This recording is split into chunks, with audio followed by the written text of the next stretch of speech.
বাংলাদেশের সাম্প্রতিক পরিস্থিতি ও প্রতিরক্ষা ব্যবস্থা জোরদারে সাম্প্রতিক বিভিন্ন আলোচনার বিষয় নিয়ে প্রতিক্রিয়া জানিয়েছেন ভারতের সেনাপ্রধান উপেন্দ্র দ্বিবেদী।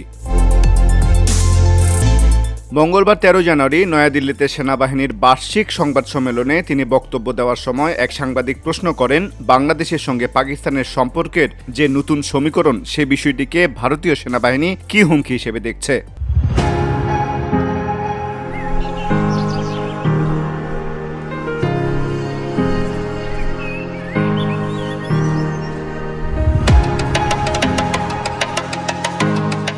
জবাবে ভারতীয় সেনাপ্রধান বলেন, বাংলাদেশে বর্তমানে কী ধরনের সরকার দায়িত্বে রয়েছে এবং সেই সরকার স্বল্পমেয়াদী না দীর্ঘমেয়াদী সিদ্ধান্ত নিচ্ছে এই বিষয়টি আগে পরিষ্কারভাবে বোঝা জরুরি। ভারতীয় সংবাদ সংস্থা ANI এর খবরে এই তথ্য জানানো হয়। তিনি আরও বলেন, যদি বাংলাদেশে একটি অন্তর্বর্তী সরকার দায়িত্বে থাকে তাহলে দেখতে হবে তারা পরবর্তী ৪-৫ মাসের জন্য সিদ্ধান্ত নিচ্ছে নাকি ৪-৫ বছরের জন্য। সেই প্রেক্ষাপটেই ভারতের প্রতিক্রিয়া প্রয়োজন কিনা তা মূল্যায়ন করা হবে। তিনি স্পষ্ট করে বলেন, পরিস্থিতি বুঝে বিচার বিশ্লেষণ করাই এই মুহূর্তে ভারতের মূল লক্ষ্য।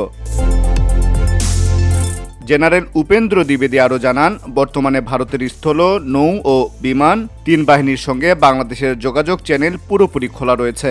বিশেষ করে ভারতীয় সেনাবাহিনীর পক্ষ থেকে একাধিক যোগাযোগ মাধ্যম সক্রিয় আছে এবং তিনি নিজে নিয়মিতভাবে বাংলাদেশের সেনাপ্রধানের সঙ্গে যোগাযোগ রাখছেন। একইভাবে অন্যান্য সামরিক চ্যানেল দিয়ে যোগাযোগ অব্যাহত রয়েছে। VOD Bangla news desk.